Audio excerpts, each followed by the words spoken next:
मोहम्मद सल्लल्लाहु अलैहि वसल्लम की जिंदगी अहम वाक़यात और तालीमात से माला माल है। वो 570 ईस्वी में मक्का में पैदा हुए और अपने दादा और बाद में अपने चचा की देखभाल में यतीम के तौर पर पले बढ़े। यूं वो बालिग हुआ, इसने अपनी ईमानदारी और दियानतदारी के लिए शोहरत हासिल की। इसने अल-अमीन काबिल इत्मीनान लक़ब हासिल किया। 25 साल की उम्र में इसने खदीजा नामी एक अमीर बेवा से शादी की और उनके दरमियान मोहब्बत और मुआवनत का रिश्ता था।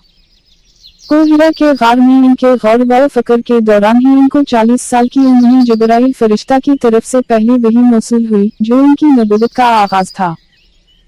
अगले 23 सालों तक पैगंबर मोहम्मद ने मक्का और इससे बाहर के लोगों तक इस्लाम का पैगाम पहुंचाया, एक खुदा पर यकीन और समाजी इंसाफ, मेहरबानी और हमदर्दी को फरोग देने पर जोर दिया। इसने मक्का के रहनुमाओं की तरफ से जुल्म व सितम और मुखालफत बर्दाश्त की, फिर भी इसके पैरोकार बढ़ते रहे। 622 ईस्वी में बढ़ते हुए जुल्म व सितम की वजह से वो और उसके पैरोकार मदीना के शहर की तरफ हिजरत कर गए, जो इस्लामी कैलेंडर के आगाज के मौका पर था। मदीना में इसने एक मुतनव्वि कम्युनिटी कायम की, जिसकी बुनियाद इसके बाशिंदों के दरमियान बाहमी एहतराम और ताउन पर थी। इस दौरान इसे ऐसे इंकिशाफात भी मिले जिनमें जिंदगी के मुख्तलिफ पहलुओं बशमूल क़वानीन, अखलाकियात और समाजी मुआमलात शामिल थे।